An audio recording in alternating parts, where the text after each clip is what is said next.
तारीख की किताबों में वाक़या आता है, औरतें गौर से सुनो,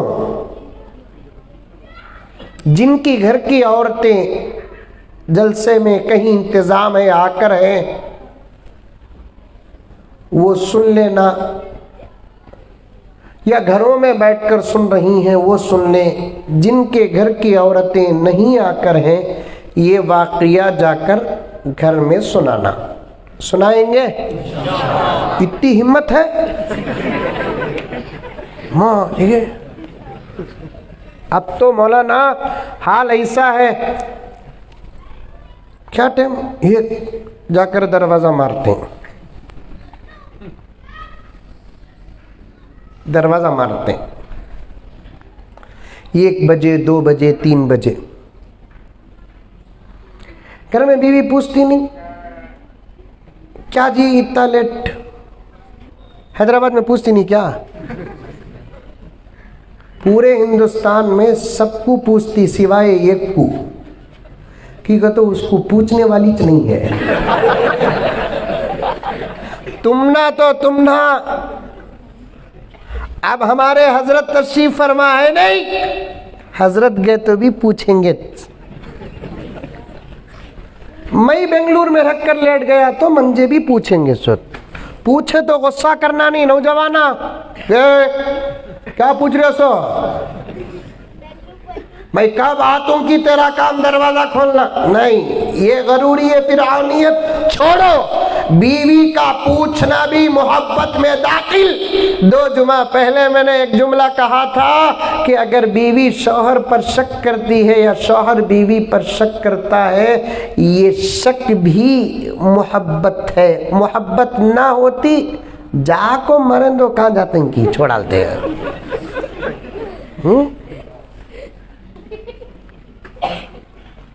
गुस्सा नहीं करना, पूछे तो 1 बजे 1:30 बजे गए तो पूछते कहाँ से आए। औरतों की आदत बता रहा हूं। दोस्त आगे थे, 4 मीनार में जाको जरी चाय पी लेकर, अच्छा खैर सो जाओ। आजकल की औरतें 1:30 बजे गए, कहाँ से आए? हजरत रहमानी साहब का बयान था। इस बयाना गियाना गुजा कोई इतने वक़्त को आए तो मैं नहीं खोलती, आए तो जल्दी आ जाओ, नहीं तो फजर के बाद आओ। क्यों? उसे मालूम इन्हें सुधरगा तो मैं सुधर जाता हूँ।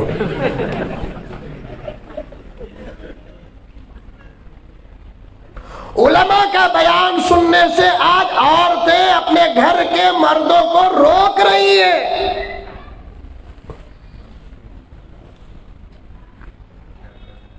बयान सुनकर अमल करता है घर का मर्द तो औरत परेशान होती है। आज का नौजवान दाढ़ी रखना चाहता है, रुकावट अमेरिका नहीं। आज का नौजवान दाढ़ी रखना चाहता है, रुकावट माहौल नहीं। आज का नौजवान दाढ़ी रखना चाहता है, रुकावट दुश्मन नहीं। आज का नौजवान, आज का बच्चा 18 साल का जिसे दाढ़ी निकल रही है, बशारत दे रही है और वो दाढ़ी रखना चाहता है, तो उसके लिए रुकावट कुछ खुद उसके घर की औरतें हैं। कितने नौजवानों को मैंने देखा शादी से पहले जबरदस्त दाढ़ी, शादी के बाद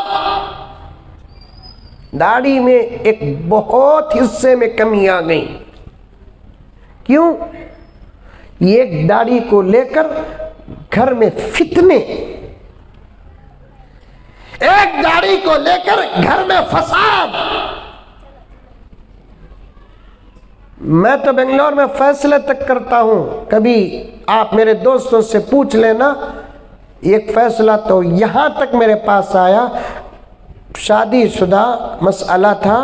शादी के 6-7 महीने के बाद लड़की ने साफ कह दिया, या तो मुझे रखो नहीं तो दाढ़ी को रखो।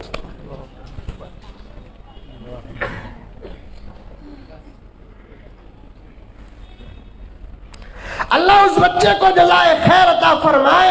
उसने कहा कि दाढ़ी के नाम पर मेरे चेहरे में जितने बाल हैं उतनी बीवियां कुर्बान कर सकता हूं, लेकिन निकाह बचाने के लिए दाढ़ी कुर्बान नहीं कर सकता।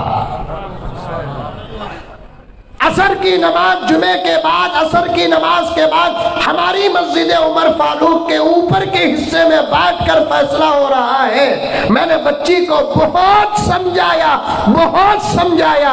एक दाढ़ी के मसले में बच्ची तैयार नहीं। इधर लड़का आशिक रसूल था, सच्चा आशिक रसूल था। उसने कहा कि हजरत फैसला कर दीजिए, तलाक होना के खुला।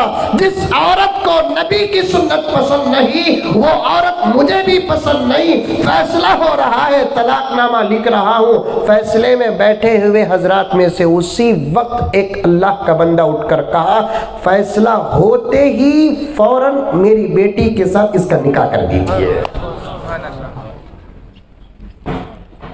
और मसला भी बताता हूं, मर गया शौहर, तलाक हुआ, खुला हुआ या निकाह फस्ख हुआ, इन तमाम सूरतों में औरत के लिए इद्दत है, लेकिन मर्द के लिए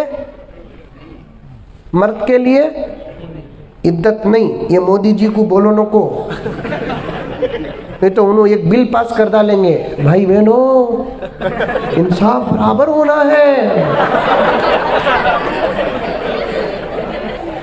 जब औरतों को इज्जत है मर्दों को भी होना है। करेंगे नहीं करेंगे?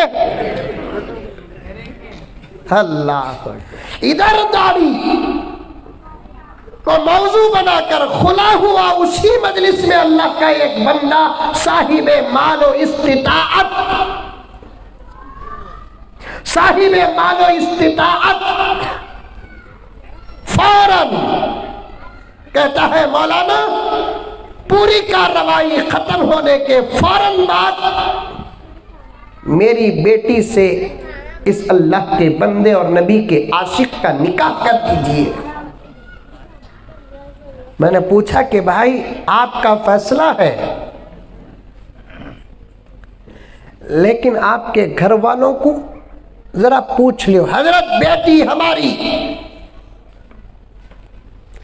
हमने ऐसी तरबियत की है, हमारा जो फैसला है वो हमारे घर का फैसला है। फिर भी आप कहते हैं तो मैं आपके सामने फोन करता हूं, मेरी बीवी मेरी बच्ची को इत्तला देगी। मैंने अपने कानों से सुना तो बच्ची का जवाब आ रहा है कि अम्मी पूछने की क्या जरूरत है, अब्बू के दिल में क्या आया वो करो बोलो। अब्बू के दिल में क्या आया वो करो बोलो। मैं अपने कानों से ये अल्फाज सुना, हाफिज शबीर साहब, मैंने अपने कानों से ये अल्फाज सुना कि अम्मी जान अब्बू को पूछने की क्या जरूरत है। अब्बू क्योंकि एक अच्छा भी दिखता ना अब्बू। अब क्या कहता है स्कूल डैड, डैड पप्पा,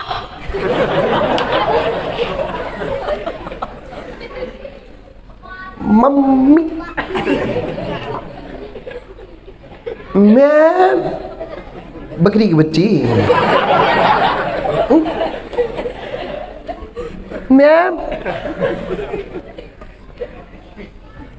डैड। इसीलिए हजराते उलमाए देवबंद ने एक दौर में ये कहा था, अंग्रेजी स्कूल में पढ़ाने से बच्चों को बचाओ। तालीम का भी असर बच्चों पर पड़ता है।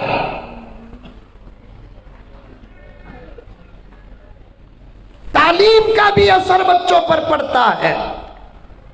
एक तरफ एक मदरसे में पढ़ने वाले बच्चे को, एक मदरसे में पढ़ने वाली बच्ची को खड़ा करो, और एक तरफ स्कूल में पढ़ने वाले बच्चे को और स्कूल में पढ़ने वाली बच्ची को खड़ा करो। फिर आप फैसला करो, इम्तिहान लो, इसकी जुबान को भी देखो, उसकी जुबान को भी देखो, इनके लिबास को भी देखो, इसके लिबास को भी देखो, इसके अखलाक को भी देखो, इसके अखलाक को भी देखो, इसके एतवार को भी देखो, इसके एतवार को भी देखो, इसकी तमीज को भी देखो, इसकी तमीज को भी देखो, फिर इसके अदब को भी देखो, उसके अदब को भी देखो।